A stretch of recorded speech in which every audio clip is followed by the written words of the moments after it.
Assalamualaikum warahmatullahi wabarakatuh. Salam sejahtera untuk kita semua. Om Swastiastu, Namo Buddhaya, salam kebajikan. Puji syukur, marilah kita panjatkan kehadirat Allah Subhanahu wa Ta'ala yang telah memberikan kita nikmat sehat hingga saat ini. Salawat dan salam semoga selamanya tercurahkan kepada Nabi kita, yakni Nabi Muhammad SAW. Perkenalkan, saya Anissa Octavia beserta rekan saya dari kelompok 5 yang akan memaparkan mengenai kurikulum anak berkebutuhan khusus. Kami dengan anggota Wulan Oktaviana, Siti Nawang Arum, Warda Firdaus, Tamara Maulidia, Anissa Octavia, dan Anissa Putri Arman yang akan memaparkan mengenai kurikulum ABK untuk mata kuliah pendidikan inklusi yang diampu oleh Ibu Ana Rafikyati, SPD MPD. Baik, untuk mengefektifkan waktu, kita akan mulai pada pembahasan yang pertama. Pendidikan merupakan sebuah fondasi yang sangat penting yang harus dimiliki oleh setiap manusia, tujuan untuk membentuk manusia yang berakhlak baik, berbudi pekerti luhur, dan tentunya untuk mencerdaskan kehidupan bangsa. Pendidikan harus mampu memberikan perubahan yang signifikan demi tercapainya pendidikan yang tersebar luas, merata, dan bermutu baik bagi kehidupan masyarakat. Seperti yang dijelaskan dalam Sistem Pendidikan Nasional Pasal 1 Ayat 1 tentang pengertian pendidikan, di mana pendidikan adalah usaha sadar dan terencana untuk mewujudkan suasana belajar dan proses pembelajaran agar peserta didik secara aktif dapat mengembangkan potensi dirinya untuk memiliki kekuatan spiritual keagamaan, pengendalian diri, dan kecerdasan, akhlak mulia, serta keterampilan yang diperlukan dirinya untuk masyarakat, bangsa, dan juga negara. Nah, kegiatan pembelajaran mengacu pada proses belajar siswa yang berkaitan dengan interaksi antara guru dan juga siswa. Sukses proses pembelajaran siswa tidak terlepas pada komponen bahan ajar karena ciri dari pembelajaran yaitu adanya suatu komponen yang saling berkaitan satu sama lain. Komponen tersebut mencakup tujuan, materi, kegiatan, dan evaluasi pembelajaran. Nah, Undang-Undang Nomor 3 Tahun 2005 tentang Sistem Keolahragaan pada pasal 6 menyebutkan bahwa setiap warga negara mempunyai hak yang sama termasuk mereka yang memiliki kebutuhan khusus atau keterbatasan.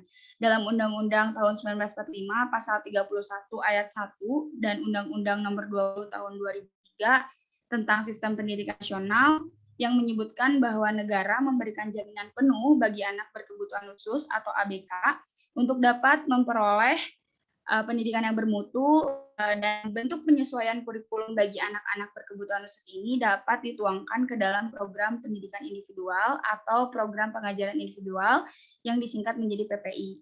Nah, program pendidikan individual ini merupakan rencana pendidikan bagi seorang peserta didik yang berkebutuhan khusus. Baik, untuk pemaparan selanjutnya akan dipaparkan oleh rekan saya. Baik, terima kasih kepada moderator karena telah memberikan kesempatan kepada saya untuk memaparkan. Nah, penjelasan pertama akan dijelaskan oleh saya sendiri mengenai pembelajaran adaptif. Nah, pembelajaran adaptif itu apa sih? Gitu? Pembelajaran adaptif adalah pembelajaran yang menyesuaikan dengan kondisi, karakteristik, dan kebutuhan para siswanya. Gitu. Nah, jika lebih dirincikan di sini gitu, berarti siswanya itu ABK atau anak berkebutuhan khusus. Nah, pembelajaran yang adaptif itu sendiri tentunya harus mempunyai media pembelajaran. Nah, media pembelajaran apa sih gitu yang dipakai dalam pembelajaran adaptif dalam sekolah ABK gitu ya. Nah, media pembelajaran yang harus dipakai itu adalah media pembelajaran yang mempertimbangkan karakteristik siswa. Cak, belum selesai.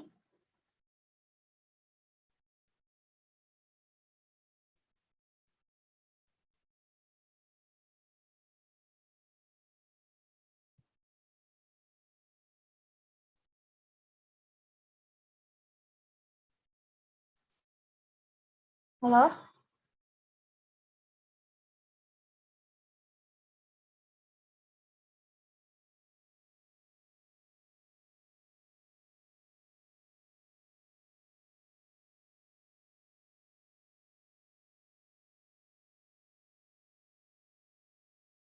Oke, baik, kita ulang ya gitu. Maaf sebelumnya ada kendala. Nah, media pembelajaran apa sih gitu yang harus dipakai dalam pembelajaran yang adaptif? Jadi, media pembelajaran itu harus mempertimbangkan karakteristik siswanya atau ABK. Nah, media pembelajaran bagi ABK itu sendiri harus disesuaikan dengan kebutuhan khusus yang dimiliki para ABK. Nah, menurut Mei Mulyani dan Kartoyo sendiri gitu. Jadi media pembelajaran yang adaptif itu harus disesuaikan dengan ABK-nya, eh, bukan ABK yang harus menyesuaikan dengan media pembelajarannya ya. Jadi perlu diingatkan, jadi media pembelajaran yang adaptif itu, jadi medianya atau alat yang dipakai untuk pembelajaran itu harus disesuaikan dengan ABK-nya, bukan ABK-nya yang menyesuaikan terhadap medianya atau alatnya, seperti itu. Boleh di next, Cak?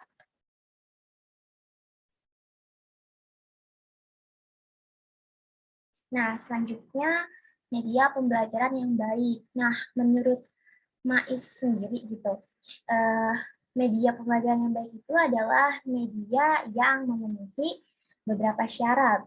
Nah, di sini bisa kita lihat ada 3 syarat yang memenuhi media pembelajaran yang baik. Yang pertama ada penggunaan media mempunyai tujuan memberikan motivasi kepada siswa gitu. Nah, maksud dari motivasi kepada siswanya ini apa sih gitu? Motivasi kepada siswa ini berarti media pembelajaran yang dipakai itu harus membangkitkan semangat atau ketertarikan siswa atau ABK gitu terhadap materi pembelajarannya gitu. Jadi medianya itu harus membangkitkan semangat gitu dan juga menstimulus ketertarikan rasa ingin tahu siswa dan ABK-nya itu gitu. Selanjutnya media yang memberikan motivasi kepada siswa itu seperti apa sih? Jadi media pembelajarannya itu mendukung tujuan akhir gitu, hasil akhir dari pembelajarannya itu sendiri gitu. Nah, selanjutnya ada media pembelajaran adaptif bagi anak berkebutuhan khusus beraneka ragam sesuai dengan karakteristiknya. Ya, yang perlu kita ketahui kan kalau di sekolah inklusi itu eh, ciri karakteristik ABK-nya itu bermacam-macam ya gitu ya, sangat beragam gitu. Nah, jadi media atau alat yang kita pakai dalam pembelajaran itu harus sesuai dengan karakteristik dari siswa atau ABK-nya. Jadi contoh misal di kelas tersebut ada ABK tunagrahita. Nah, jadi media pembelajaran yang kita pakai itu contohnya seperti gradasi kubus atau gradasi balok, bisa juga menara gelang, puzzle, papan geometri, terus terakhir ada bak pasir dan lain-lain lah gitu. Atau mungkin ada anak yang belajarnya lamban gitu, jadi kita memakai pembelajaran sambil bermain, nah seperti itu. Jadi di sini balik lagi kepada pendidiknya atau pengajarnya, apakah pendidiknya itu bisa berkreasi dan inovatif gitu terhadap alat atau media pembelajaran yang akan dipakai. Nah, selanjutnya ada setiap media mempunyai karakteristik tertentu, baik dilihat dari segi keampuhannya, cara pembuatannya, maupun cara penggunaannya. Nah, balik lagi terhadap definisi yang disampaikan tadi pertama mengenai media pembelajaran yang adaptif itu seperti apa. Jadi memang harus mempunyai karakteristik gitu. Terus dari segi keampuhannya, cara pembuatannya. Jadi setiap media pembelajaran itu atau alat yang kita pakai itu eh, tergantung gitu cocok atau tidaknya gitu dipakai sesuai dengan kebutuhan ABK dan siswanya. Nah, berarti bisa kita simpulkan dari definisi dan eh, media pembelajaran syarat-syarat media pembelajaran yang baik itu berarti pembelajaran yang adaptif itu adalah pembelajaran yang dimodifikasi gitu, yang dirancang, yang dibuat, yang dipilih dan khusus digunakan sebagai alat gitu atau media pembelajaran untuk ABK atau siswa gitu sesuai dengan karakteristik kondisi gitu. Terus sama kebutuhan siswa dan ABK-nya. Nah, seperti itu. Selanjutnya, pembahasan akan dilanjutkan oleh rekan saya. Kepada rekan saya dipersilahkan. Program pembelajaran individual atau PPI diadopsi dari Educational Program atau IEP. PPI pada dasarnya merupakan dokumen tertulis yang dikembangkan dalam suatu rencana pembelajaran bagi anak berkebutuhan khusus. Mercer dalam Rosciadi mengemukakan bahwa program individual menunjukkan pada suatu program pengajaran di mana siswa bekerja dengan tugas-tugas dengan waktu yang cukup, sesuai dengan kondisi dan motivasinya. Sedangkan menurut Lynch, dalam Rosciadi juga mengemukakan bahwa PPI merupakan suatu program belajar yang didasarkan pada gaya, kekuatan, dan kebutuhan-kebutuhan khusus anak dalam belajar. Prinsip dasar tentang PPI. PPI bertujuan menselesaikan antara kebutuhan siswa, tugas, dan perkembangan belajar siswa dalam upaya mengembangkan potensi siswa. Permisi Kak, boleh di next. Prinsip dasar PPI. PPI bertujuan menselaraskan antara kebutuhan siswa, tugas dan perkembangan belajar siswa dalam upaya mengembangkan potensi siswa secara optimal. PPI berpusat pada siswa. Setiap komponen fokuskan pada kemajuan dan kebutuhan siswa atau kurikulum yang digunakan sebagai rambu. Yang ketiga, PPI tidak semata-mata berdasarkan tujuan pembelajaran berdasarkan hasil asesmen.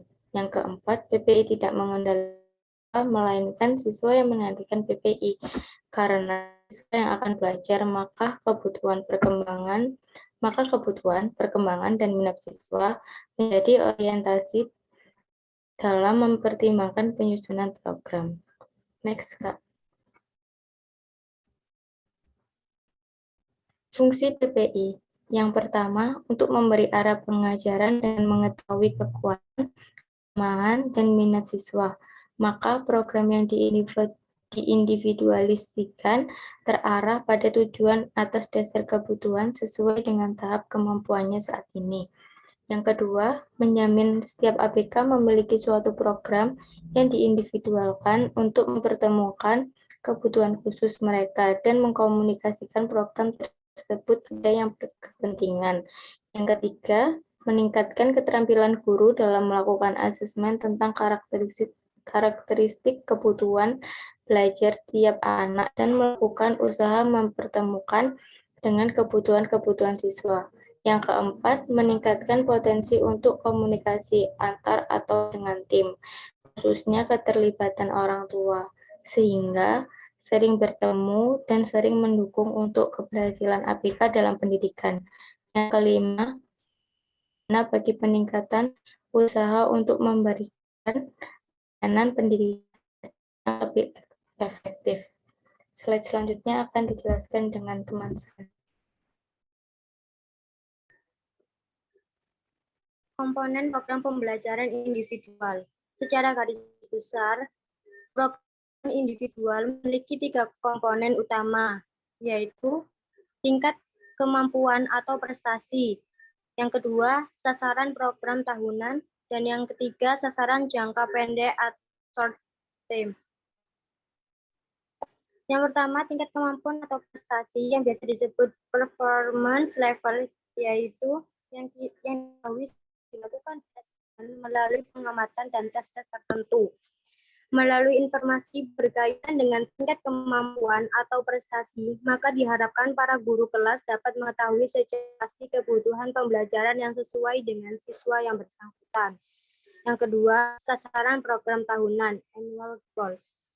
Komponen ini merupakan kunci komponen pembelajaran karena dapat memperkirakan program jangka panjang selama kegiatan sekolah dan dapat dipecah-pecah menjadi beberapa sasaran antara terminal goals yang dituangkan ke dalam program semester. Dan yang ketiga, sasaran jangka pendek atau short term. Sasaran jangka pendek ini bersifat sasaran antara yang diterapkan setiap semester dalam tahun yang berjalan. Sasaran ini seharusnya sudah dikonsepkan oleh guru kelas sebelum penerapan program pembelajaran individual, sehingga sebagai acuan dalam proses pembelajaran dan dikembangkan guna mencapai kemampuan-kemampuan yang lebih spesifik atau dapat diamati dan dapat diukur. tahap-tahap pembuatan program pembelajaran individual. Dalam pembuatan program individual, ada 3 tahapan penting yang harus dilalui.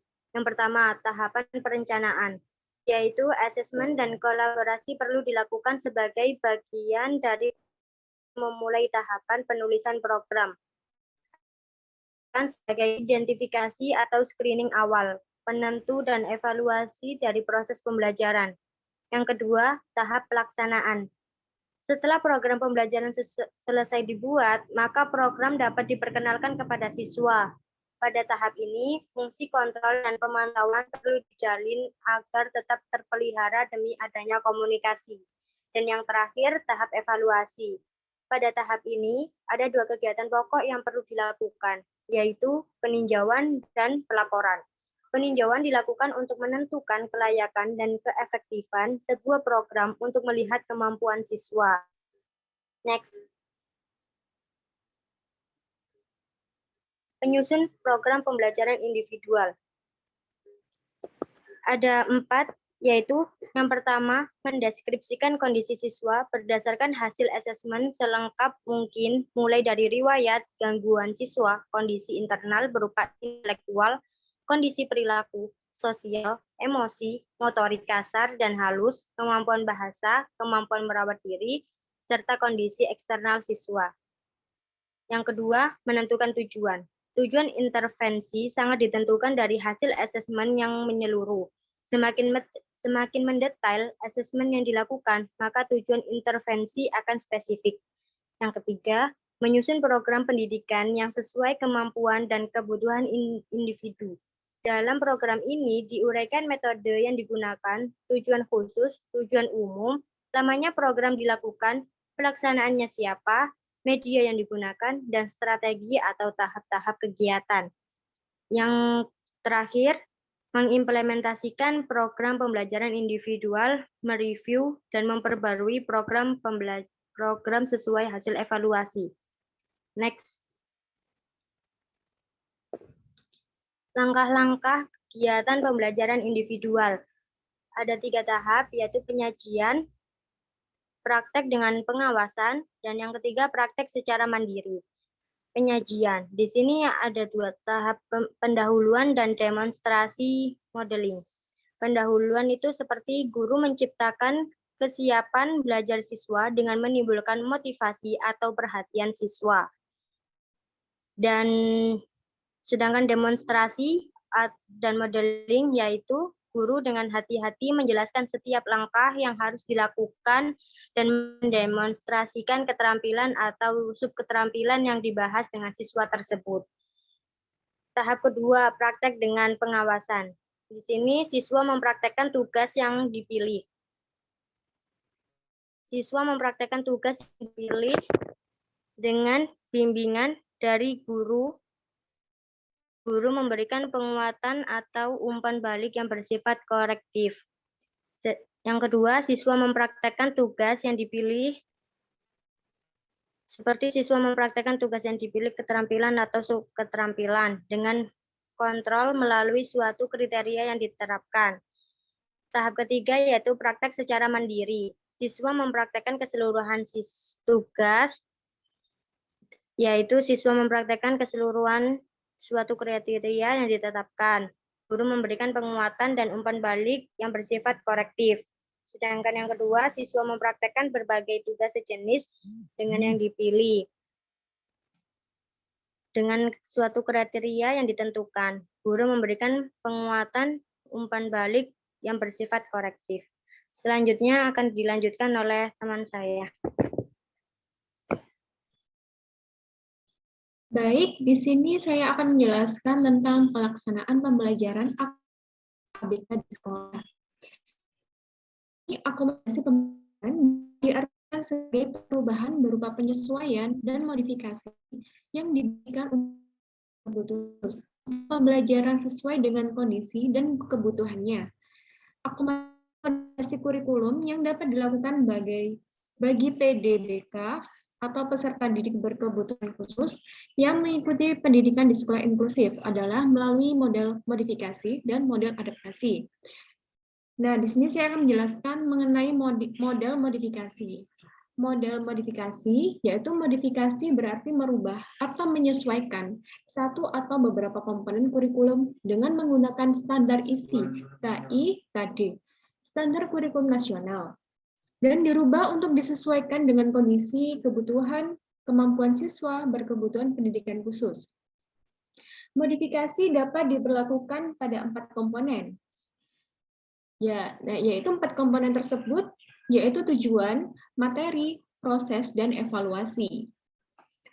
Untuk modifikasi tujuan, berarti tujuan-tujuan pembelajaran yang ada dalam kurikulum umum dirubah untuk disesuaikan dengan kondisi siswa berkebutuhan pendidikan khusus sebagai konsekuensi dari modifikasi tujuan siswa berkebutuhan pendidikan khusus. Maka akan dimiliki rumusan kompetensi sendiri yang berbeda dengan siswa reguler, baik berkaitan dengan standar kompetensi lulusan atau SKL, kompetensi inti, kompetensi dasar, maupun indikatornya. Yang kedua, modifikasi materi. Modifikasi materi-materi pelajaran yang diberlakukan untuk siswa reguler dirubah untuk disesuaikan dengan kondisi, kebutuhan, dan kemampuan siswa berkebutuhan pendidikan khusus. Dan dengan demikian, siswa berkebutuhan pendidikan khusus mendapatkan sajian materi yang sesuai dengan kondisi, kebutuhan, dan kemampuannya. Yang ketiga, ada modifikasi proses. Modifikasi proses, ini ada perbedaan dalam kegiatan pembelajaran yang dijalani oleh siswa berkebutuhan pendidikan khusus dengan yang dialami oleh siswa pada umumnya. Nah, metode ini atau strategi pembelajaran umum yang diberlakukan untuk siswa-siswa reguler tidak diterapkan untuk siswa berkebutuhan pendidikan khusus. Jadi mereka memperoleh strategi pembelajaran khusus yang sesuai dengan kondisi, kebutuhan, dan kemampuannya. Untuk yang modifikasi evaluasi. Modifikasi evaluasi berarti ada perubahan dalam sistem penilaian hasil belajar yang disesuaikan dengan kondisi, kebutuhan, dan kemampuan siswa berkebutuhan khusus. Dan dengan kata lain, siswa berkebutuhan pendidikan khusus menjalani sistem evaluasi yang berbeda dengan siswa-siswa lainnya. Dan perubahan tersebut bisa berkaitan dengan perubahan dalam soal-soal ujian, perubahan dalam waktu evaluasi, teknik atau cara evaluasi, atau tempat evaluasi. Nah, itu termasuk juga bagian dari modifikasi evaluasi, yaitu perubahan dalam kriteria kelulusan, sistem kenaikan kelas, bentuk rapor, ijazah, dan lain-lain. Nah, berikut akan dijelaskan oleh rekan saya. Ya, selanjutnya saya akan meneruskan dari penjelasan tersebut. Yang kedua, model adaptasi. Adaptasi itu meliputi kurikulum, pembelajaran, media, dan alat pembelajaran, bahan ajar, penilaian, serta pelaporan hasil belajar. Adaptasi kurikulum bagi ABK di sekolah inklusif merupakan suatu keharusan, mengingat bervariasinya kemampuan dan hambatan yang dimiliki oleh PDBK. Adaptasi kurikulum dilakukan dengan penyesuaian pada salah satu atau beberapa komponen kurikulum, dan memungkinkan melakukan penyesuaian menaikkan atau menurunkan standar isi KI atau KD. Pengembangan kurikulum model adaptasi dapat dikembangkan dengan cara yang pertama duplikasi, yang kedua substitusi, dan yang ketiga omisi. Yang pertama, model duplikasi. Duplikasi artinya salinan yang serupa benar dengan aslinya. Menyalin berarti membuat sesuatu menjadi sama atau serupa. Dalam kaitannya dengan model kurikulum, duplikasi berarti mengembangkan atau memberlakukan kurikulum untuk siswa berkebutuhan pendidikan khusus secara sama atau serupa dengan kurikulum yang digunakan untuk siswa pada umumnya atau reguler. Model duplikasi dapat diterapkan pada 4 komponen utama kurikulum, yakni tujuan, isi, proses, dan evaluasi. Yang pertama, duplikasi tujuan. Duplikasi tujuan berarti tujuan-tujuan pembelajaran yang diberlakukan pada anak-anak pada umumnya, juga diberlakukan kepada siswa berkebutuhan pendidikan khusus. Dengan demikian, standar kompetensi lulusan atau yang biasa disebut SKL yang diberlakukan untuk siswa reguler juga diberlakukan untuk siswa berkebutuhan khusus. Demikian juga kompetensi inti atau KI kompetensi dasar atau KD, dan juga indikator keberhasilannya. Yang kedua, duplikasi isi atau materi. Duplikasi isi atau materi berarti materi-materi pembelajaran yang diberlakukan kepada siswa pada umumnya juga diberlakukan siswa berkebutuhan khusus. Siswa berkebutuhan khusus memperoleh informasi, konsep, teori, materi, pokok bahasan atau sub-sub pokok bahasan yang sama seperti yang disajikan kepada mahasiswa pada umumnya. Yang ketiga, duplikasi proses. Duplikasi proses berarti siswa berkebutuhan khusus menjalani kegiatan atau pengalaman belajar mengajar yang sama seperti yang diberlakukan kepada siswa-siswa pada umumnya. Duplikasi proses bisa berarti kesamaan dalam metode mengajar, lingkungan, atau waktu belajar menggunakan media belajar atau sumber belajar. 4. Duplikasi evaluasi berarti siswa berkebutuhan pendidikan khusus menjalani evaluasi atau penilaian yang sama seperti yang diberlakukan kepada siswa-siswa pada umumnya atau reguler. Dan yang kedua, substitusi. Semua substitusi mengganti. Dalam kaitannya dengan model kurikulum, maka substitusi berarti mengganti sesuatu yang ada dalam kurikulum umum dengan sesuatu yang lain. Penggantian dilakukan karena hal tersebut tidak mungkin dilakukan oleh siswa berkebutuhan pendidikan khusus, tetapi masih bisa diganti dengan hal lain yang sebobot dengan yang digantikan. Yang ketiga, model omisi. Omisi berarti menghapus atau menghilangkan. Dalam kaitan dengan model kurikulum, omisi berarti menghapus atau menghilangkan sesuatu, baik sebagian atau keseluruhan dari kurikulum umum. Dengan kata lain, omisi berarti sesuatu yang ada dalam kurikulum umum, tetapi tidak disampaikan atau tidak diberikan kepada siswa berkebutuhan khusus, karena sifatnya yang selalu sulit atau mampu dilakukan oleh siswa berkebutuhan pendidikan khusus. Dan selanjutnya, dalam model omisi terdapat dua adaptasi. Yang pertama, adaptasi pembelajaran, dan yang kedua, adaptasi materi pembelajaran.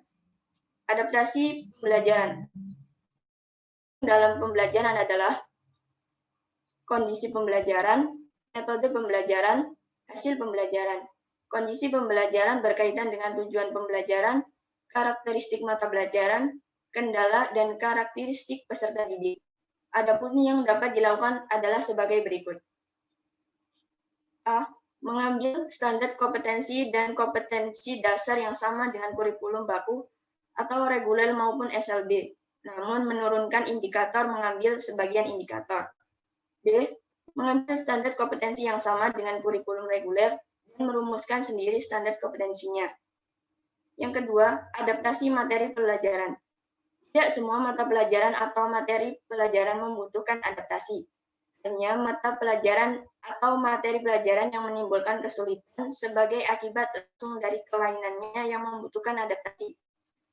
Salah satu contohnya ialah seorang anak tunanetra memiliki keterbatasan dalam persepsi visual, sehingga pelajaran menggambar dapat diadaptasi dengan pelajaran ekspresi lain berkaitan dengan nilai seni. Kemudian materi pelajaran yang banyak membutuhkan fungsi visual diadaptasi dengan pemanfaatan indera pendengaran, faktual, penciuman, serta indera lainnya visual. Kebanyakan tunanetra kesulitan dalam pembentukan konsep global. Mereka memulai pengertian dengan diawali pembentukan konsep detail per detail baru, kemudian global. Sekian presentasi dari kami. Selanjutnya saya kembalikan ke moderator. Baik, terima kasih untuk presentasinya dan cukup sekian yang dapat kelompok kami sampaikan. Mohon maaf kami sampaikan untuk atensi dan partisipasi dari teman-teman. Kami tutup. Wassalamualaikum warahmatullahi wabarakatuh.